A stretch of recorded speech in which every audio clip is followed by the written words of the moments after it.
Hi, I'm Karen. Welcome to my kitchen. I was lucky enough to have been born into a multicultural family. My dad's from the States and my mom's from Ecuador in South America. So I grew up tasting all kinds of different wonderful flavors. Stick with me for the next 30 minutes and I'm going to introduce you to one of my childhood favorites. It's loaded with flavor and a snap to make. Kick it.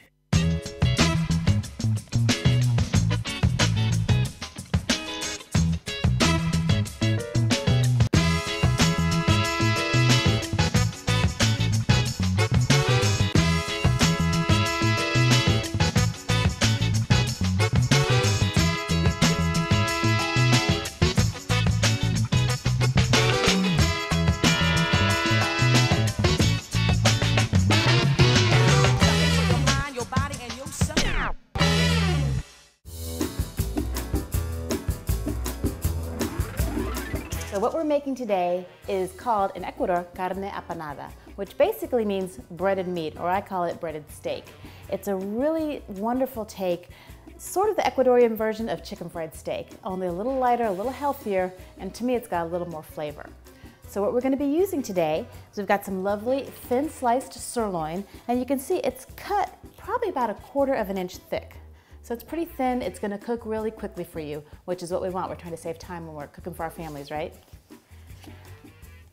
Wipe my hands off. I've also got some milk, some flour, some breadcrumbs, some garlic salt, some cumin, and 1 egg, and that's it. So this is super simple. And let me get my breading pan situated and we'll get started. Okay, I am going to use 3 dishes to bread this. The first one is my wet dish. It's gonna have my milk and egg. Then I'm gonna have flour and then breadcrumbs. And let me make some room here. Whoa. Okay.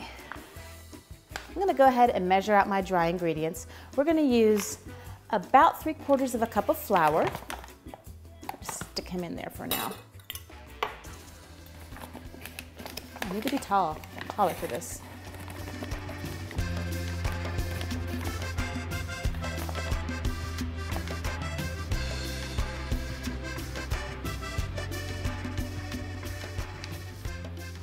And I'm going to use a cup of breadcrumbs. You could probably just use half a cup of flour. Really, you're going to kind of toss out whatever you don't use, so you might have a little left over, and that's okay.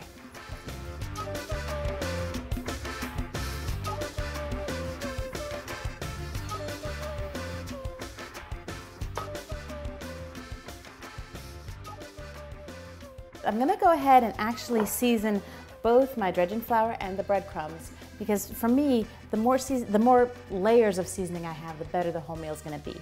So I've got some garlic salt and I've got some cumin, and let me find my measuring spoons. Oh, here they are. And I'm going to use a teaspoon of each, but I'm going to split it in 2. Half a teaspoon of garlic salt and cumin, half a teaspoon of garlic salt and cumin. Mix it all together. That way we're having the flavor all throughout the coating of this wonderful beef. 1 teaspoon. You gotta be smarter than the measuring spoons, which sometimes is tough for me. Oh, half a teaspoon, right? Because we're doing half and half.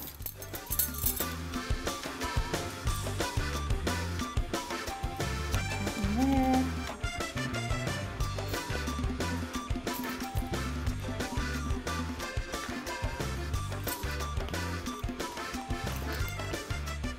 Wow, that cumin has such a strong, fragrant smell. Fragrance. It smells delicious. And it's a spice that we actually use a lot in Ecuadorian food, for meats, even to salad dressings. It's really wonderful. If you haven't tried it, I highly recommend you giving it a try, because they also use it in Mexican food. It just really kind of makes a bold, full flavor to whatever you're cooking. And I just want to make sure that those spices really get all mixed in with the breadcrumbs and with the flour.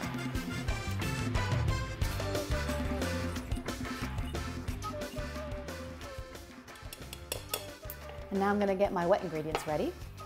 And I'm just going to use 1 egg. Toss that out. Give my hands a quick wash. And to that, I'm going to add about half a cup of milk.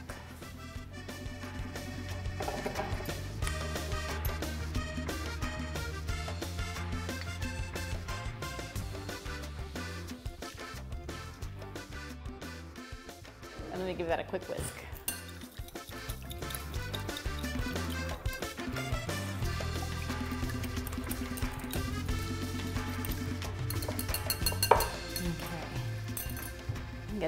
get a plate for my breaded meat.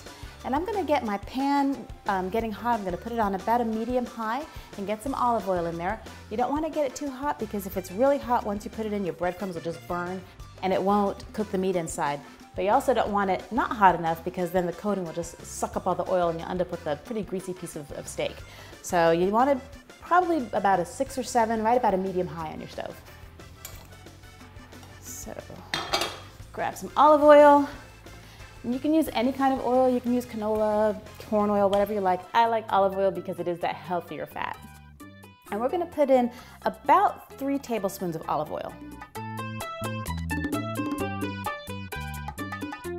You don't want a whole lot, you're not really deep frying it, but you want enough that it does come up slightly on the edges because that oil's gonna get really hot and you want it to cook the steak pretty quickly. Okay, let me get my stove on. I'm gonna start it out a little lower while I get this done, and then right before I finish, I'm gonna crank it up a little bit. So I'm gonna put it on about a 4 right now so it can start to get hot. We don't want it to burn. Okay, so my oil's heating up, and let me just go ahead and get these dishes in the order that I'm gonna use them. Oops. You're gonna go flour, wet, and breadcrumbs. And what the flour is gonna do is it's gonna help the breadcrumbs, the eggs and the breadcrumbs adhere to your meat. So I like to keep my hands separate so I have one dry hand and one wet hand, and that way I don't end up with just a bunch of battered fingers or breaded fingers. I'm just gonna give this a quick dredge with the flour. You wanna shake it off so it's not loaded in it. Then with my wet hand, I'm gonna take this and just drop it into my milk and egg mixture. And you could use a fork or tongs, but I'm a finger food person, I guess. And I'm gonna bring it over here and put it in my breadcrumbs. Sure that it's nice and coated. There we go. That's it. How simple is that? And let's do that with my other pieces of meat. And what I've got here is just under a pound of sirloin.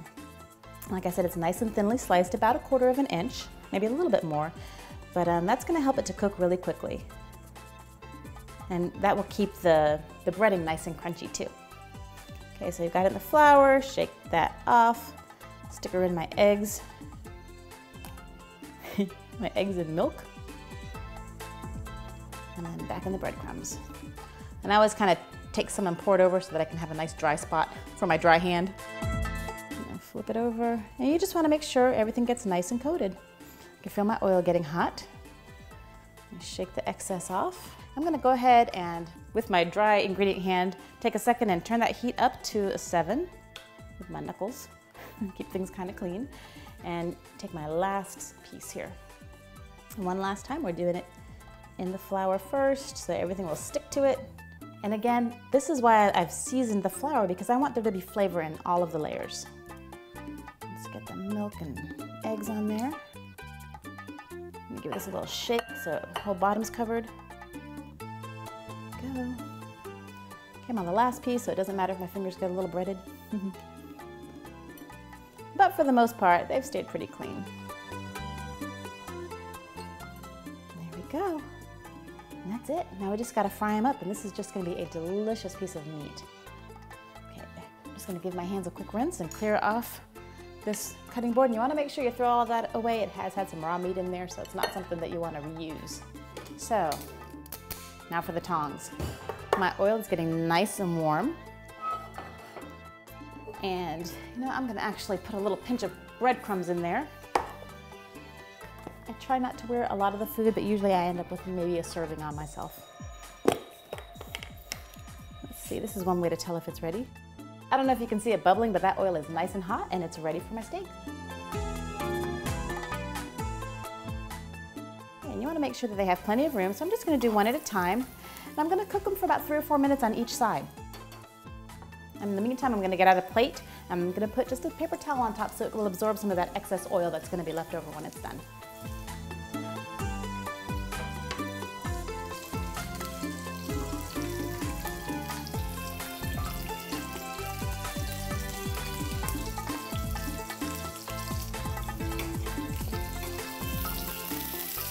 Let me give that a quick turn. You see how nice and golden brown that is? Oh gosh, it smells so good. That cumin is just really kind of filling the air. And that was actually only about 1.5 minutes. These are a little thinner than I realized, so they don't need quite as much time to cook. I love that sound.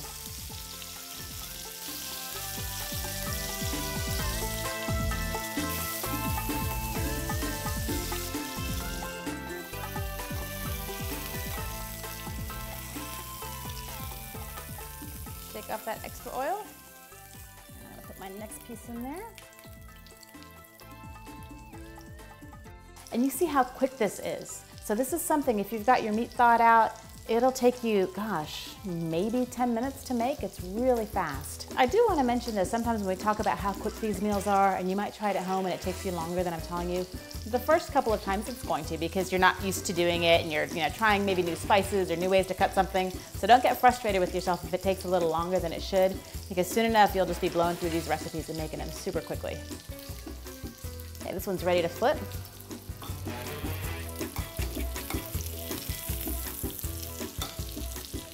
And look at that nice golden brown that we have on there.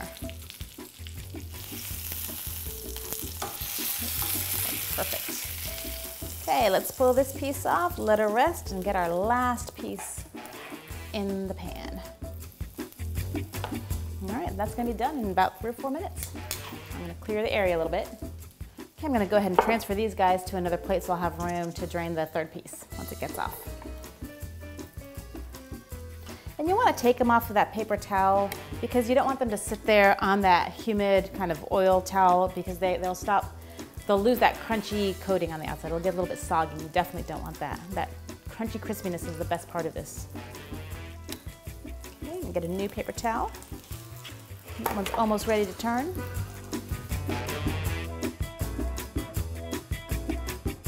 Okay, my last piece is done. I had to don the mitts. Don the mitts. Very festive. Let's get this guy draining here. I'm gonna put this over in the sink.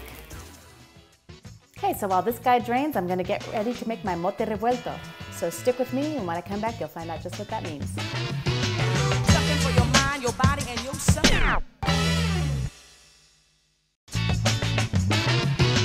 Something for your mind, your body, and your soul.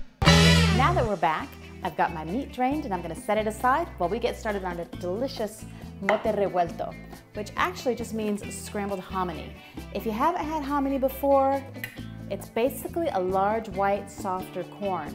You might have had hominy grits before, and those can be really tasty, but we eat it a little bit differently in South America. There's a few different ways we prepare it, and I'm gonna prepare what we called our scrambled hominy, mote revuelto.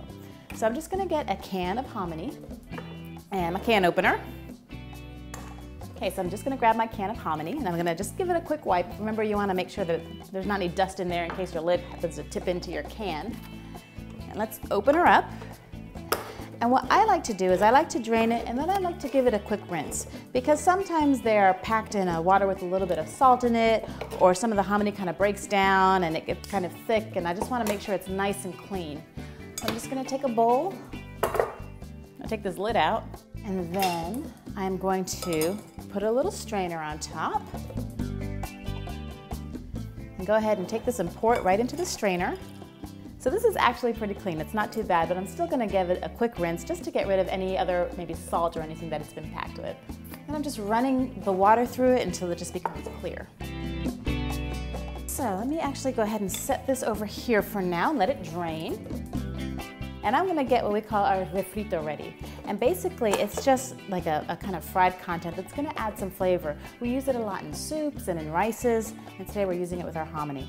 I'm gonna use one nice fat scallion, cut off the end, and I'm gonna use most of it. I'm just cutting off the ends of the greens because I don't need those. I'm gonna make a nice long slice down the middle, and give that a quick chop.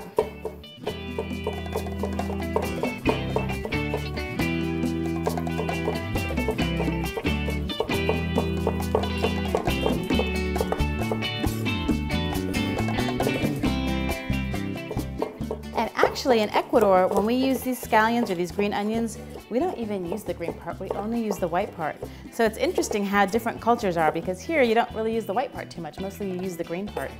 Okay, so I've got it all nice and chopped up, and a little bit of both. I'm a mix, so is my food. And I'm gonna get a frying pan. I'm gonna put about 2 tablespoons of butter into that. You see where the handy little marks, 1, 2. I always like to break it off that way because then you have this little cover. I'm just gonna pop that in the frying pan and let it get nice and melted. Put it on about 6 so it'll get nice and melted. I can go ahead and add just a little bit of spice that I'm gonna use, not too much actually. I'm gonna put in paprika. Now if I was in Ecuador, I would be using what we call achote. And mainly what it does is it flavors it a little bit, but it gives it a beautiful yellow color. I guess you could probably use saffron, but that might be kind of pricey for this. But paprika works just as well. I'm just gonna put about 2 or 3 shakes in here. Maybe 5, 4 or 5. I'm just gonna kind of help it melt a little bit. And mix it around. I'm gonna turn it up to about an 8. When I was a little girl, my grandfather used to take me to the open markets on the weekends, and there would be all these people that were selling, basically the peasant people, and they bring in all their fruits and vegetables that they grow, and they sell them on Saturdays and Sundays at these big, beautiful markets. And there were always the street vendors that had different kinds of meats and empanadas, and they would have the mote and all of this stuff, which is, I guess, our equivalent of like a hot dog stand. It was so good, and we would eat some stuff that I don't know now how healthy it would be, but I figure as long as it's really hot, it probably doesn't have anything on there that can hurt you. But it was delicious. So you can see some of that really pretty orange color that the paprika is giving. Like I said, I didn't really put in enough to make it have a really strong taste. I just want to go for that color. Stick that there. Now that that's nice and melted, getting hot, I'm going to put my onions in. I'm just going to help those along a little bit. You can add garlic in here if you want, but these onions are so flavorful that I don't really feel the need to. That already smells so good. Okay. Just give that a little toss. You can see my onions are starting to get nice and brown on some of the sides. You don't want them to get too cooked, but a little bit of crunchy onion is a good thing sometimes. My hominy is nice and drained, and I'm just going to take this and dump it right into that pan. You can see how big and beautiful these grains are. Ah, boy, that smells good. Hominy on its own does not have a really strong flavor, but once you add everything to it and put it as a side dish, you're just going to see how wonderful it is. Okay, I'm going to turn that down to about a 6 and get my final ingredient ready. Grab a cup and just crack 1 egg in it. And then give it a quick whisk or fork. Oh my gosh, this smells so good. And in Spanish, we say, for scrambled eggs, we call them huevos revueltos. So that's why I'm calling this scrambled hominy, because we call it mote revuelto, because basically you're just going to put a scrambled egg in there.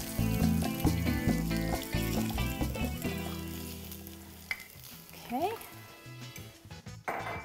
And that is going to coat and cover the hominy and bring that onion and butter flavor and tie it all together and be delicious. So while this cooks, I'm going to take a quick break, but I'll be right back to show you how I wrap it all up.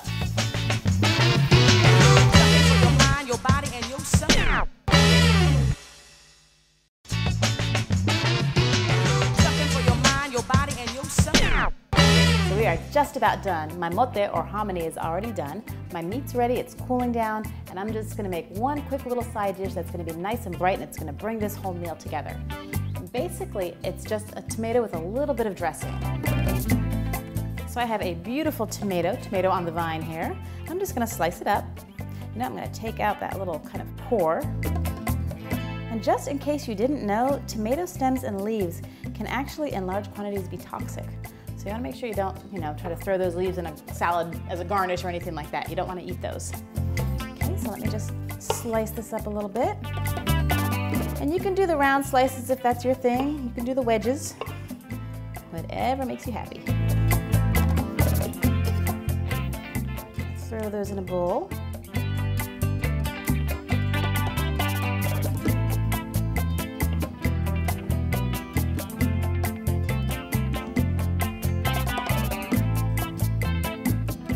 And I'm gonna make a super quick dressing that we use on salads, on tomatoes, on all kinds of things. Basically, I'm just gonna take a lemon.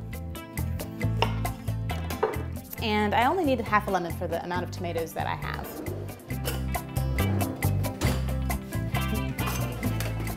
I'm gonna grab my lemon squeezer thingy. Not sure what these, lemon press maybe? I don't know. These are awesome though. Give that a squeeze.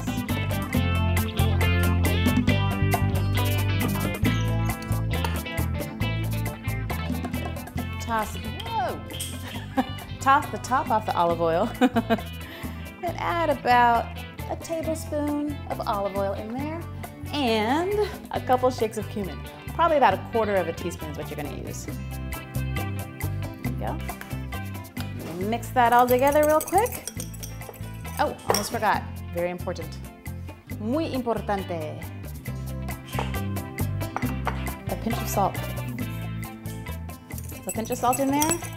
Just gonna give it a quick mix and pour it over my tomatoes. And that little bit of cumin that's in there is really gonna mirror the nice cumin that we have on top of our meat. So those flavors are all gonna come together. Just gonna give it a quick toss with my fingers. And that's it, that's done. And now we are ready to taste our dinner.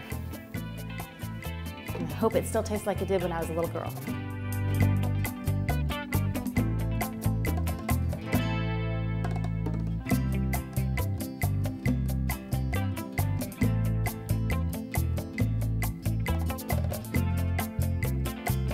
Oh, almost forgot. We're gonna finish this meat off with a little piece of lime. And when you're making this for your family or your friends and you're serving it, you don't wanna put that on before you serve it because it's gonna make that nice crunchy breading a little soggy. So you're just gonna take your lime and cut it into some wedges. There you go. And just plop one of those on the plates when you serve it. Let's see. A nice piece. Oh, and that's nice and crunchy, you can hear it. Put a little bit of this yummy hominy on there.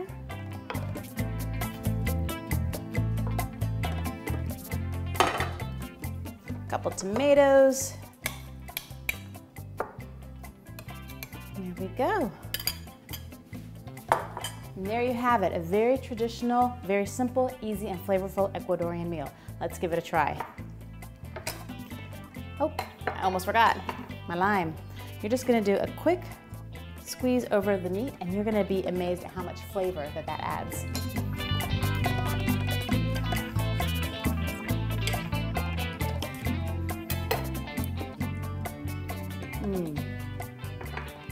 It's so nice and tender, and that cumin is just delicious. It's nice and crunchy with that crust. And that lime just gives it such a bright, flavorful taste. Let's try this hominy. And this has just that nice buttery onion flavor to it. The hominy is nice and soft and it kind of all comes together. We're just gonna have one little taste of this lightly dressed tomato. I love the way that that lemon and that cumin ties in with the meat. It's so delicious, and this dinner brings me so way back to when I was a little kid.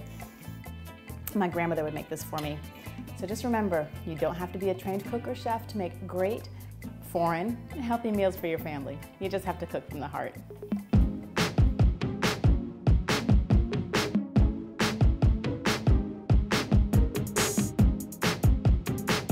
The hominy that's ground and then prepared and made into a grit. That was bad.